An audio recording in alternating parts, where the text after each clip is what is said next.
আসসালামু আলাইকুম প্রিয় ভিউয়ার, আশা করি সবাই ভালো আছেন। আজকে আরেকটি আরবি নতুন ভিডিওর পক্ষ থেকে সবাইকে স্বাগতম। আজকের আরবি মূলক ভিডিও আমাদের প্রবাসী ভাইদের জন্য খুবই গুরুত্বপূর্ণ। আমাদের প্রতিদিনের কাজের ব্যবহৃত শব্দ নিয়ে আজকের এই ভিডিওটা না টেনে শেষ পর্যন্ত দেখবেন। আর আপনাদের কাছে অনুরোধ, পাশে থাকা বেল আইকনটি বাজিয়ে রাখবেন যাতে নতুন কোনো ভিডিও আপলোড দিলে সবার আগে নোটিফিকেশন পৌঁছায়। আর আরবি ভাষা শুরু করা যাক। এইনতা ওয়াইন সাউই শুগুল এর হচ্ছে তুমি কোথায় কাজ করো। তুমি কোথায় কাজ করো আরবিতে বলে ইনতা ওয়াইন সাউই শুগুল। এখানে ইনতা অর্থ হচ্ছে তুমি, ওয়াইন অর্থ হচ্ছে কোথায়। ইনতা ওয়াইন তুমি কোথায়, সাউই অর্থ হচ্ছে করা বা করো, শুগুল অর্থ হচ্ছে কাজ। সাউই শুগুল কাজ করো। তাহলে আমরা শিখলাম ইনতা ওয়াইন সাউই শুগুল অর্থ হচ্ছে তুমি কোথায় কাজ করো। আইনে সাউই শুগুল শরিকা অর্থ হচ্ছে আমি কোম্পানিতে কাজ করি। আমি কোম্পানিতে কাজ করি আরবিতে বলে আনা সাউই শুগুল শরিকা। এখানে আনা অর্থ হচ্ছে আমি, সাউই অর্থ হচ্ছে করা বা করি। আনা সাউই আমি করি, শুগুল অর্থ হচ্ছে কাজ, শরিকা অর্থ হচ্ছে কোম্পানি। শুগুল শরিকা কোম্পানিতে কাজ। তাহলে আমরা শিখলাম আনা সাউই শুগুল শরিকা অর্থ হচ্ছে আমি কোম্পানিতে কাজ করি। দাওম কাম সা অর্থ হচ্ছে ডিউটি কত ঘন্টা। ডিউটি কত ঘন্টা আরবিতে বলে দাওম কাম সা। এখানে দাওম অর্থ হচ্ছে ডিউটি, কাম অর্থ হচ্ছে কত, সা অর্থ হচ্ছে ঘন্টা। কাম সা কত ঘন্টা। তাহলে আমরা শিখলাম দাওম কাম সা অর্থ হচ্ছে ডিউটি কত ঘন্টা। সুগুল আসারা সা অর্থ হচ্ছে কাজ 10 ঘন্টা। কাজ 10 ঘন্টা আরবিতে বলে সুগুল আসারা সা। এখানে সুগুল অর্থ হচ্ছে কাজ, আসার অর্থ হচ্ছে 10, সা অর্থ হচ্ছে ঘন্টা। তাহলে আমরা শিখলাম সুগুল আসারা সা অর্থ হচ্ছে কাজ 10 ঘন্টা। সুবারু মাগরিব হিজি অর্থ হচ্ছে সকালে যাই সন্ধ্যায় আসি। সকালে যাই সন্ধ্যায় আসি আরবিতে বলে সুবারু মাগরিব হিজি। এখানে সুবা অর্থ হচ্ছে সকাল, রু অর্থ হচ্ছে যাও বা যাই। সুবারু সকালে যাই, মাগরিব অর্থ হচ্ছে সন্ধ্যাকে বলা হয়, বা মাসা অর্থ হচ্ছে সন্ধ্যা, হিজি অর্থ হচ্ছে আসা বা আসি। মাগরিব হিজি বা মাসা হিজি অর্থ হচ্ছে সন্ধ্যায় আসি। তাহলে আমরা শিখলাম সুবারু মাগরিব হিজি অর্থ হচ্ছে সকালে যাই সন্ধ্যায় আসি।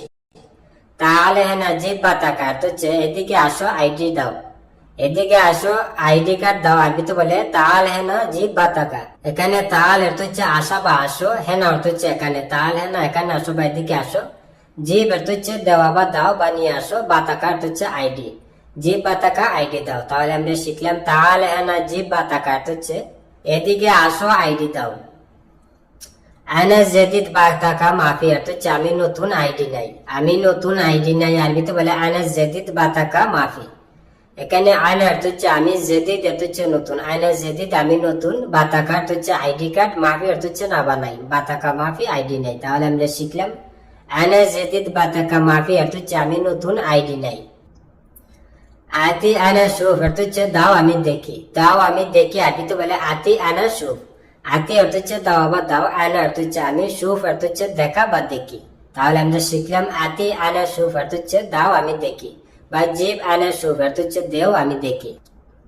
আনা মা কাল্লাম তো হাদা কালাম অর্থ হচ্ছে আমি এই কথা বলি নাই। আমি এই কথা বলি নাই বা আমি এই কথা বলিনি আরবিতে বলে আনা মা কাল্লাম তো হাদা কালাম।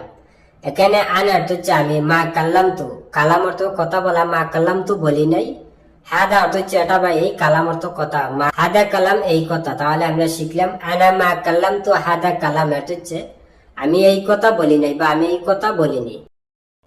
আনা জেদিদ হেনা অর্থ হচ্ছে আমি এখানে নতুন। আমি এখানে নতুন আরবিতে বলে আনা জেদিদ হেনা। এখানে আনা অর্থ আমি, জেদিদ অর্থ নতুন, হেনা অর্থ এখানে। তাহলে আমরা শিখলাম আনা জেদিদ হেনা অর্থ হচ্ছে আমি এখানে নতুন। মালুম আরবি লুগা সোয়াই অর্থ হচ্ছে আরবি ভাষা জানি একটু। আরবি ভাষা জানি একটু আরবিতে বলে মালুম আরবি লুগা সোয়াই। এখানে মালুম অর্থ হচ্ছে জানা বা জানি বা বুঝি, লুগা অর্থ হচ্ছে ভাষা। মালুম আরবি লুগা আরবি ভাষা জানি, সোয়াই অর্থ হচ্ছে একটু বা কিছু। তাহলে আমরা শিখলাম মালুম আরবি লুগা সোয়াই অর্থ হচ্ছে আরবি ভাষা জানি একটু। কেফরু মক্তব শরিকা অর্থ হচ্ছে কোম্পানির অফিসে কিভাবে যাব। কোম্পানির অফিসে কিভাবে যাব আরবিতে বলে কেফরু মক্তব শরিকা। এখানে কেফ অর্থ হচ্ছে কিভাবে বা কেমনে, রু অর্থ হচ্ছে যাও বা যাব। কেফরু কিভাবে যাব, মক্তব অর্থ হচ্ছে অফিস, শরিকা অর্থ হচ্ছে কোম্পানি। মক্তব শরিকা কোম্পানির অফিসে। তাহলে আমরা শিখলাম কেফরু মক্তব শরিকা অর্থ হচ্ছে কোম্পানির অফিসে কিভাবে যাব। আনা ইন্তেজার শরিকা সাইয়ের অর্থ হচ্ছে আমি কোম্পানির গাড়ির অপেক্ষা করছি। আমি কোম্পানির গাড়ির অপেক্ষা করছি, আরবিতে বলে আনা ইন্তেজার শরিকে সাইয়েরা। এখানে আনা অর্থ হচ্ছে আমি, ইন্তেজার অর্থ হচ্ছে অপেক্ষা করা। আনা ইন্তেজার আমি অপেক্ষা করছি, শরিকে অর্থ হচ্ছে কোম্পানি, সাইয়ের অর্থ গাড়ি, শরিকে সাইয়েরা কোম্পানির গাড়ির। তাহলে আমরা শিখলাম আনা ইন্তেজার শরিকে সাইয়েরা অর্থ হচ্ছে আমি কোম্পানির গাড়ির অপেক্ষা করছি। আনা মা ফাহেম অর্থ হচ্ছে আমি এটা বুঝি না, আমি এটা বুঝি না, আরবিতে বলে আনা মা ফাহেম। এখানে আনা অর্থ আমি, মা অর্থ হচ্ছে না বা নাই, ফাহেম অর্থ বুঝা। মা ফাহেম বুঝি না বা মাই ফাহেম বা মাফি ফাহেম অর্থ হচ্ছে বুঝি না। তাহলে আমরা শিখলাম আনা মা ফাহেম অর্থ হচ্ছে আমি এটা বুঝি না। হাদা মজুদ হিন্দি অর্থ হচ্ছে এটা আমার কাছে আছে, এটা আমার কাছে আছে, আরবিতে বলে হাদা মজুদ হিন্দি। এখানে হাদা অর্থ হচ্ছে এটা, মজুদ অর্থ হচ্ছে আসি বা আছে, হিন্দি অর্থ হচ্ছে আমার কাছে। তাহলে আমরা শিখলাম হাদা মজুদ হিন্দি অর্থ হচ্ছে এটা আমার কাছে আছে, বা হাদা মজুদ সাওয়া সাওয়া আনা, এটা আমার কাছে আছে বা এটা আমার সাথে আছে। আনা একদার সাউই হাদা অর্থ হচ্ছে আমি এটা করতে পারবো, আমি এটা করতে পারবো, আরবিতে বলে আনা একদার সাউই হাদা। এখানে আনা অর্থ হচ্ছে আমি, একদার অর্থ হচ্ছে পারাবা পারবো, আনা একদার আমি পারবো, সাউই অর্থ হচ্ছে করাবা করতে, হাদা অর্থ হচ্ছে এটা, সাউই একদার এটা করতে। তাহলে আমরা শিখলাম আনা একদার সাউই হাদা অর্থ হচ্ছে আমি এটা করতে পারবো। আনা মাই একদার অর্থ হচ্ছে আমি পারবো না, আমি পারবো না, আরবিতে বলে আনা মাই একদার। আনা অর্থ আমি, মাই অর্থ না বানাই, একদার অর্থ পারাবা পারবো। আনা মাই একদার অর্থ হচ্ছে আমি পারবো না। আনা কাল্লাম তু ইনতা অর্থ হচ্ছে আমি তোমাকে বলেছিলাম, আমি তোমাকে বলেছিলাম, আরবিতে বলে আনা কাল্লাম তু ইনতা। এখানে আনা অর্থ আমি, কাল্লাম অর্থ হচ্ছে কথা বলা, কাল্লাম তু বলেছিলাম, ইনতা অর্থ হচ্ছে তুমি বা তোমাকে। তাহলে আমরা শিখলাম আনা কাল্লাম তু ইনতা অর্থ হচ্ছে আমি তোমাকে বলেছিলাম। আনা আরফ হুয়া অর্থ হচ্ছে আমি তাকে চিনি, আমি তাকে চিনি, আরবিতে বলে আনা আরফ হুয়া।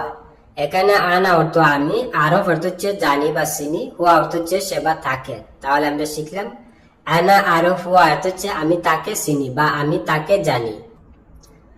আনা সুফতু অর্থ হচ্ছে আমি দেখেছি, আমি দেখেছি, আরবিতে বলে আনা সুফতু। আনা অর্থ আমি, সুফ অর্থ দেখা বা দেখো, সুফতু দেখেছি, আনা সুফতু আমি দেখেছি। মিন সাউই হাদা অর্থ হচ্ছে এটা কে করেছে, এটা কে করেছে, আরবিতে বলে মিন সাউই হাদা। মিন অর্থ কে বা থেকে, সাউই অর্থ করা বা করেছে, মিন সাউই কে করেছে, হাদা অর্থ এটা, মিন সাউই হাদা অর্থ হচ্ছে এটা কে করেছে।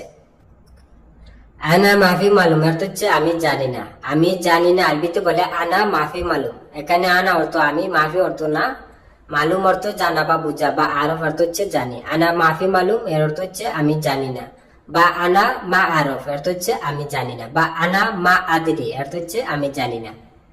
আনা মাই সুফতু অর্থ হচ্ছে আমি দেখি নাই, আমি দেখি নাই, আরবিতে বলে আনা মাই সুফতু। এখানে আনা অর্থ আমি, মাই অর্থ হচ্ছে না বা নাই, সুফতু অর্থ হচ্ছে দেখেছিলাম বা দেখি নাই, মাই সুফতু দেখি নাই। তাহলে আমরা শিখলাম আনা মাই সুফতু অর্থ হচ্ছে আমি দেখি নাই, বা আনা মাফি সুফ আমি দেখি নাই। বন্ধুরা, ভিডিও আজ এই পর্যন্তই শেষ করছি, দেখা হবে আবার নতুন কোনো ভিডিও নিয়ে। সবাই সুস্থ থাকেন, ভালো থাকেন, অবশ্যই আমার চ্যানেলটি সাবস্ক্রাইব করবেন, পাশে থাকা বেল আইকনটি বাজিয়ে রাখবেন। যারা অলরেডি আমার চ্যানেলটি সাবস্ক্রাইব করেছেন তাদেরকে অসংখ্য অসংখ্য ধন্যবাদ। সবাই সুস্থ থাকবেন, ভালো থাকবেন, খোদা হাফেজ।